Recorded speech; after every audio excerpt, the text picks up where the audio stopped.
welcome into 30 Minutes of Hell with head coach Eric Musselman. Coach, appreciate you for joining me. I know you're busy, but thanks for the time. No, thanks for having me on, PB. I appreciate it. Well, let's just start out first. I know I talked to you a few times in the past. This season, obviously, just an unprecedented one. And now that you've got a chance to go through practices and games, what has been the balancing act, the difficult balancing act that you've had to do?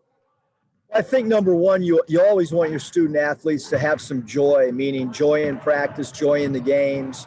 And then the funnest part about playing a team sport or coaching a team sport or just being a part of any team is the actual camaraderie, the camaraderie on the team bus, the camaraderie at team meals. So much of that has been eliminated, Pat. That's been the most difficult thing. For instance, our medical staff, when we land in a city, I get into a car with staff members that have already had COVID because I haven't had it. So I don't ride the team bus. That's not my decision. I would much prefer to be on the bus laughing and joking with our guys. We eat in a hotel together fairly quickly, and then guys are going in their rooms. I don't like that because we've always taken our teams out to a restaurant the night before a game and had some fun and tried to learn something about the city that we're in. So I think there's so many little things that people just don't understand that's going on. And then just the atmosphere of an in-game is so much different, Pat. And you can't get the feel on TV how different it truly is in the arena. And then as I've kind of watched so many games across the country, there's been a lot of lopsided games as well. There's been some close games, but there's also, and I'm not just talking about our own team, I'm talking about nationally when I watch some games across the country. Coach, I thought about this early on when you guys started playing games. Like, I really feel for these guys who never got a chance to play in front of 20,000 people. And, you look at Moses Moody, Little Rock kid, Jalen Williams, Devo Davis. Like, I pray that it's going to be back there like that next year. But just that experience, and how playing in arenas like that, since I left college, Coach, part of the reason why I'm such a maniac is because I've been trying to find that feeling of 20,000 people rooting for you. I mean, there's just nothing like it in the world. And I just feel for those young guys, man, or all those guys that haven't experienced it, and hopefully they will.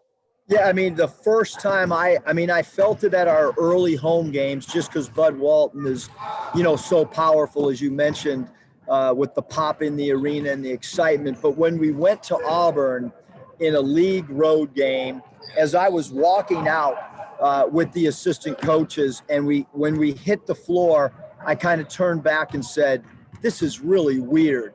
Like, because usually that place is jumping and it's a road game and it's an in-conference game. And I think from a development standpoint, when we start back up next year, even the freshmen across the country, they're not used to playing in front of crowds now at the college level. And that's going to be a whole unique situation and growth process for all freshmen across the country.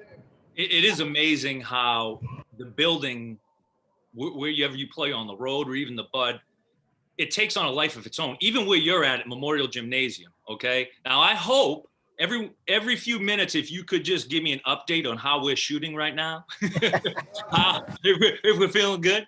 But even that place. I feel a lot better if you were shooting here with us, I can tell you that. Well, that gym, if it's the first time you've been there, everything is just strange because of just the whole place looks strange to get used to it. Well, let me ask you this. I want to start with obviously you've been on every level of basketball, and I never really got a chance to talk to you about. You were at Rapid City, and I played for the Black Hills Gold in Rapid City, South Dakota for a season. Now that is something you never forget, Coach. I mean, it's just a great experience. How did it all come about getting the Arkansas job? Yep. Contacted you. I don't know if I'm sure you've gone into the detail, but I just think it's interesting how you had in that relationship happened with Hunter Yurachek. Yeah, so it was unique. After our second year at Nevada, we had, it was usually between 2 to 4 programs that there would be some type of initial conversation, and I was really happy at Nevada. I loved the athletic department. I loved our AD, Doug Newth, and it was a comfortable situation where I really wasn't looking. And had a couple phone calls after that 4th year, one of them being Arkansas. And my wife was really overly excited and really started diving into Northwest Arkansas and the living and all the businesses and corporate headquarters that are there. And of course, growing up, I knew all about Coach Sutton. I knew all about Coach Richardson. I knew about all the players that Coach Richardson had gotten. Where they were from. I had been around players like Corey Beck, who played in the old CBA, and I had coached Clint Richardson. So there was a lot of things that, or Clint McDaniel, I'm sorry, there was a lot of, connections, and I just felt like Arkansas is a great basketball school. And then when I started meeting with Hunter Yurachek, I thought, I don't know if I could work for a better athletic director. And obviously Arkansas is a basketball school. It's also a football school. It's also a baseball school. It's a track school. Gymnastics, you name it now. You name it. And I say it all the time, Pat, that I tell recruits, like, when you go into our athletic cafeteria, like it's a cafeteria of champions because of the track, because of the baseball.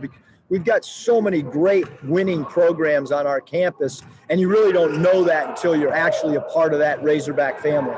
Well, Coach, the other side of it, too, is I don't know how many college players will get to experience President Bill Clinton being at one of their games. Now, we got smoked by Cincinnati by 30 that game, but Coach Richardson didn't yell at us too much because President Clinton gave the post-game speech. But then we traveled to NCAA tournaments, and at that time you had alumni and some boosters traveling with you. J.B. Hunt sitting in the front row of the plane. It's just, I think the basketball and the athletic tradition is there, but I think your wife saw something even bigger in that area, in the state, just how special it is. And so was she behind you wearing all those different T-shirts with the names of businesses on them?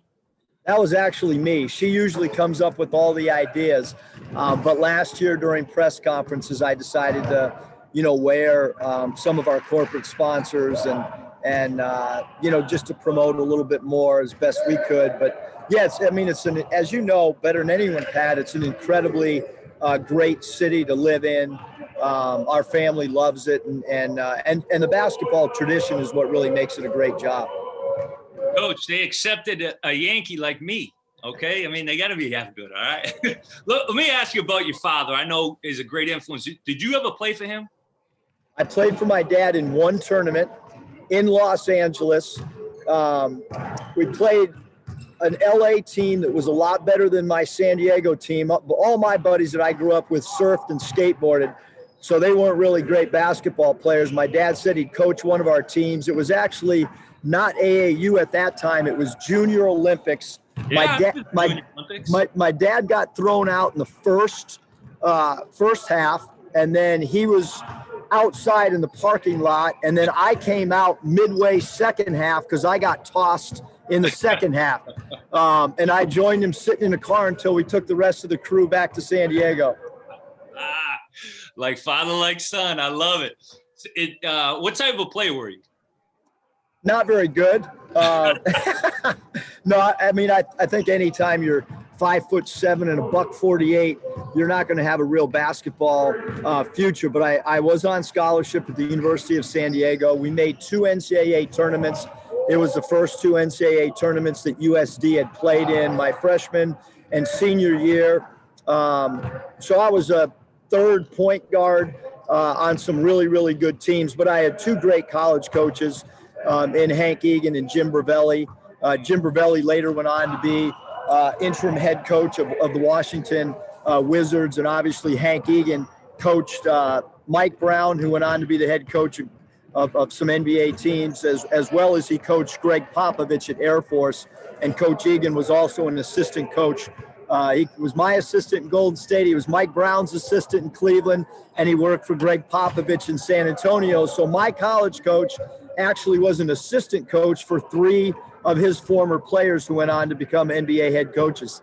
Wow, that's a pretty unique experience. Now, hold on, Coach, before you get too far. There is you got drafted by the Albany Patroons. I did. See, there you go. But there's a caveat to that. The coach of the Albany Patroons was Bill Musselman.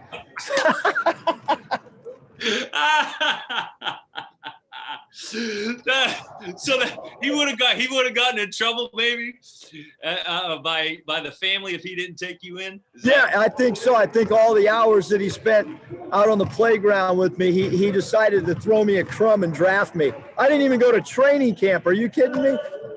That is a great story. I didn't know that part of the story. That is phenomenal. So could you play for yourself right now for the Hogs? If there was a young Eric Musselman coming up and he said, my dream is to play for the Hogs, Coach. As a walk-on, I definitely wouldn't use a scholarship on myself. I can tell you that. I like bigger guards. So you started in the CBA and went all through the ranks, ended up, which was actually funny reading through your stuff. You were at the Memphis Grizzlies when we had started the Arkansas Rimrockers, which was the D-League. So you guys would send us players all the time. Anthony Roberson, you guys sent us a few other guys from Memphis. So I had to take that. I was working for the Rimrockers at the time. I had to take that drive back and forth to Memphis to pick up some of those guys.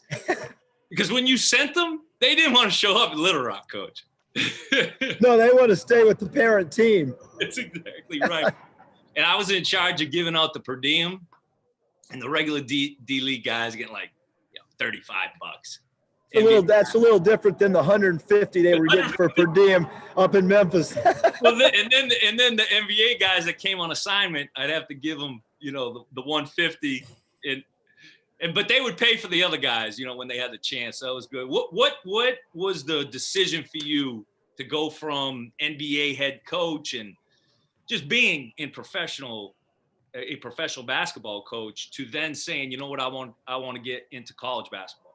It was really interesting, Pat, because, I did it really late in my career. So when I graduated from the University of San Diego, I went and worked for the LA Clippers. And then from that time on, I was either in the, coaching professionally in the minor leagues or as an NBA assistant coach or an NBA head coach. But I made the decision after I got fired from the Golden State Warriors. I went assistant coach Memphis and then went back as a head coach to Sacramento. And so I felt like I had an opportunity to coach 2 NBA teams.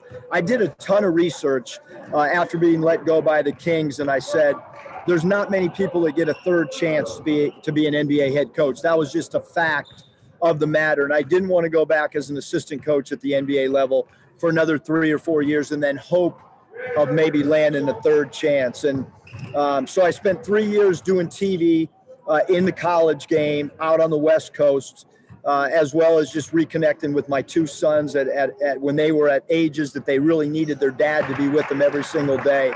And then from that point on, I loved the college game from doing the TV games. And I would speak to teams when they came into the Bay Area about what it took to be an NBA player. And I loved the attention that a player would give you at the college age. When you're talking to an NBA team, guys are tying their shoes, guys, getting out of his chair. The college guys are zoned in. They want to learn. And I just felt, that for me, I wanted to be a teacher. And I wanted to teach the game of basketball. And so spent 2 years at Arizona State as an assistant, a year at LSU, and then was fortunate to get the head job at Nevada. So I guess my next question was the compare some of the differences with coaching professionally and in college, and I guess teaching. The more opportunity to teach would be one of them instead of manage. Would that be a way to put it? Yeah, I think there's so many differences. First of all, just when you look at a professional basketball player, most of them married with kids. When I was coaching, some of them were right around my age because I got, my opportunities at a really young age. And so you have that player for about an hour and a half. And then that's kind of it. You don't really see them again. And obviously at this level, it's about, developing them as basketball players. It's about developing them as men. But you really don't have a lot of practice time in the NBA other than your training camp. And I think that's the big thing is at the collegiate level, you've got, time to sit down individually with players and look at film. You've got time as a team to watch film. And just the travel in the NBA, you're getting in every night at 2 a.m. to the next city. You wake up, you go back to the gym. It's like a constant cycle you're on. But really, to me, it was about wanting to teach and wanting to give back to the game. And I love being around. I think being on a college campus, if you're an older guy like I am now, it just keeps you young. I mean, I love going to the football games. Love going to the baseball games on campus. And I love the college family atmosphere, as does my family. Yeah, I was going to say, I'm sure your wife and kids appreciate that too. It's a natural fit for them and the excitement. Well, how do you motivate players? What is, you've been known as an incredible teacher. You are known as an incredible teacher and also someone who has the ability to kind of figure out, all right, how do I push this guy's buttons? How did you develop that and what goes into that makes you have the ability to motivate that way? I think really, Pat, that from a motivation standpoint, every player is motivated differently. So you got to try to get to know, some guys respond to a kick in the butt. Some guys respond to a hug and an arm around them. A hug and a Diet Pepsi. So really it's about knowing the guys, but we like to have fun too. I mean, we like to splice things into our film, whether it's a movie clip. We always do some type of pregame motivation that turns into something fun where the guys are laughing and it actually opens up the atmosphere. Before they go out, try not to have them too stressed out before a game. But I think from a motivation standpoint, there's so many things you can do. You can send guys motivational things to read. You can send them audio from a podcast. It might be a 30-second thing that an NBA player talks about from a work ethic standpoint. So I think that for a coach, a teacher, it's always how do you motivate each individual player differently on a daily basis. Coach, a little off the subject. How you do the Diet Pepsi during the games or the Diet Coke? Diet Pepsi. How many do you drink, and when do you start drinking them prior to the game? Probably right when I walk in the arena, so about an hour and 25 minutes before the game. Probably 1 or 2 before the game, and then in the game, it's actually not that much. I'm just barely sipping during the game. It looks like I'm chugging about 30, but that's not true. Because you get the little ones. You need to bring the 2-liter bottle in there and just suck it down, throw it on the scorer's table. That would end everything right there. I know you don't want to distract anybody, but I'm pushing for the 2-liter bottle of Diet Pepsi, Coach. I'm going to see if I can make that happen. Make it happen. And the other thing you're known for is your scouting reports, off the chart, just detailed and everything. So, and this is a little something where I'm trying to get in your mind that'll help me when I'm working on the SEC network, preparing for a game. When you do set up like your scouting report, what are you looking at first on a team? I think it really depends on the team. For instance, when we do a lot of analytics stuff just amongst the coaches where the assistant coaches will break down things analytically. We have a couple guys on staff that specialize in that. And then certain staff members are, in charge of certain things. For instance, one staff member is in charge of the free throw situation, meaning when another team shoots a free throw, and then when the opposing team shoots a free throw, do they do anything unique? What happens on a jump ball alignment? One coach, obviously, the prep coach is in charge of what's going on with the other team's offense and then how we're going to defend it.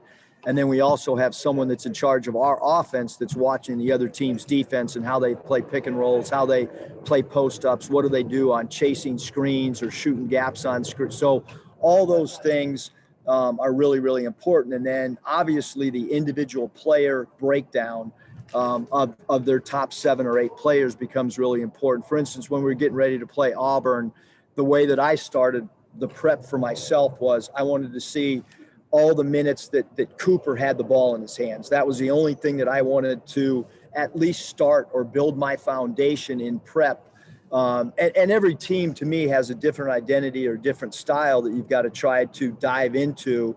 And we try to, some programs in certain sports, they're only focused on what they do and they really zone in on that. I'm much more, all right, during training camp, it's all about us in the off season. Then once we get into season, developing a little bit of a game plan for each different opponent. And you know what I thought was unbelievable? I heard you talk about this before the game. Through all of your scouting and research, Sharife Cooper had the ball in his hands more than James Harden when he was with the Rockets. Yep. I mean, that just puts it in a different perspective. Like, you can watch a game and say, yeah, this guy, he makes things go. But through all that scouting, you kind of get a real clear picture of how much he makes things go. Right, and that came about just watching film, and then I said, hey, let's get a clock on this thing.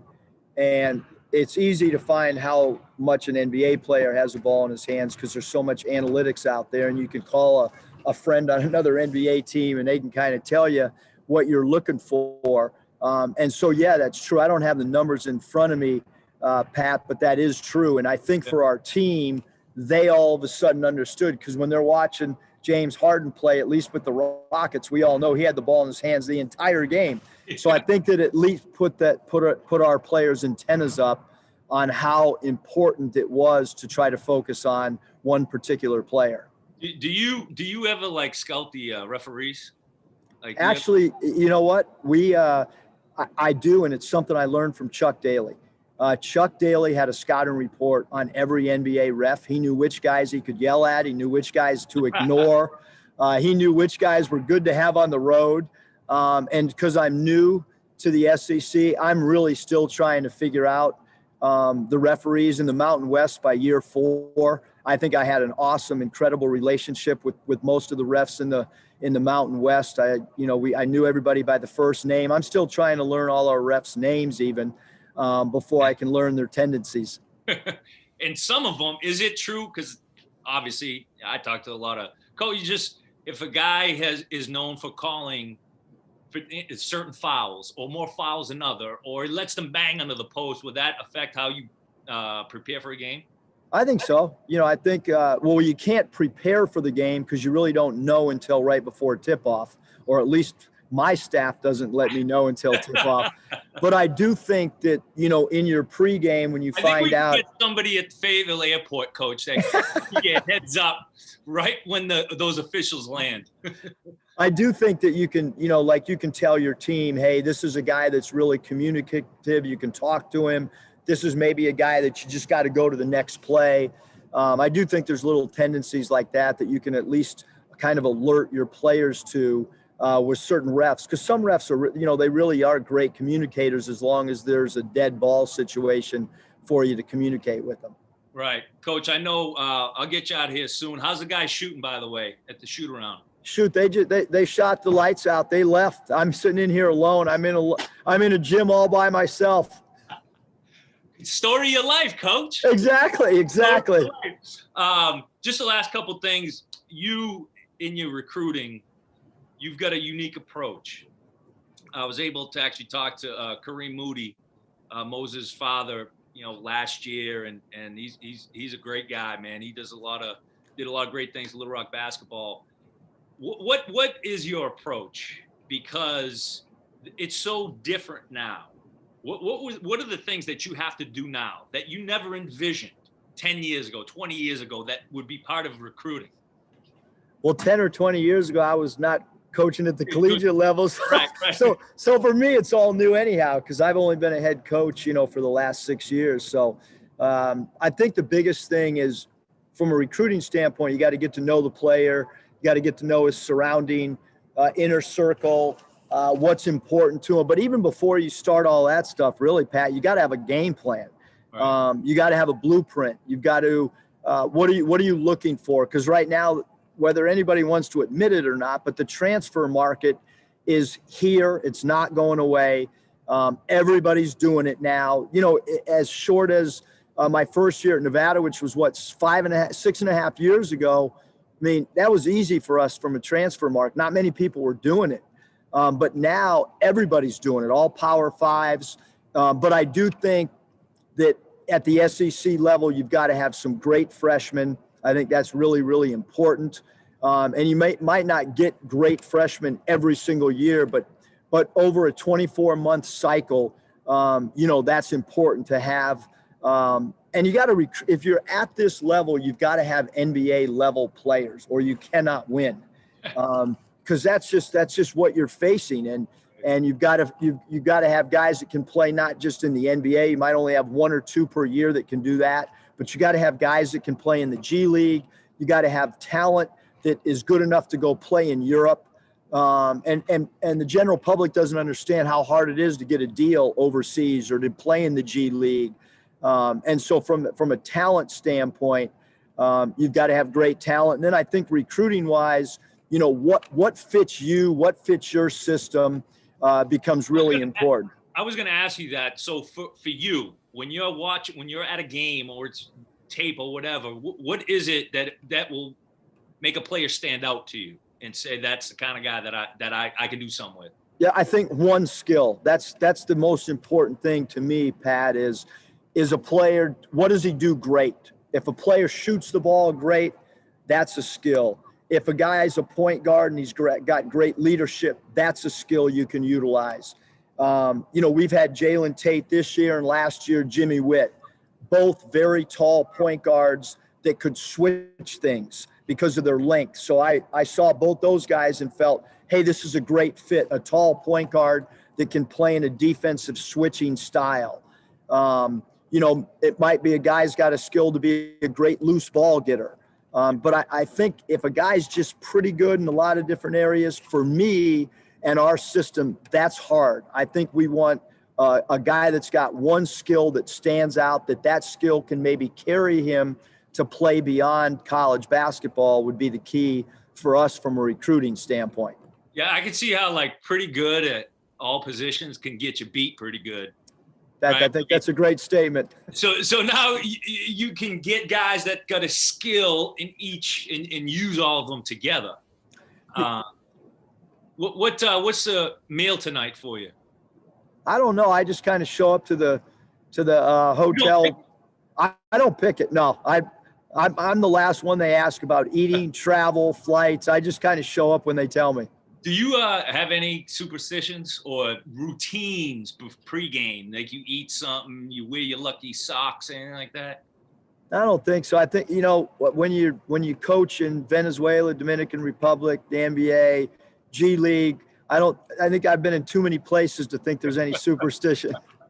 Anything to help you out. All right, Coach, I appreciate. Oh, one more thing I want to ask you. Yeah. Your pre-game talk versus your halftime talk and post-game. Are you a rah-rah pre-game guy, or what's your approach to that? Yeah, so pre-game, like I kind of mentioned, Pat, what I like to have some type of fun. And we use props all the time. Could be a mouse trap. It could be and is that to get their attention or to keep engaged? It's for a lot of different reasons. One, we try to come up with a theme.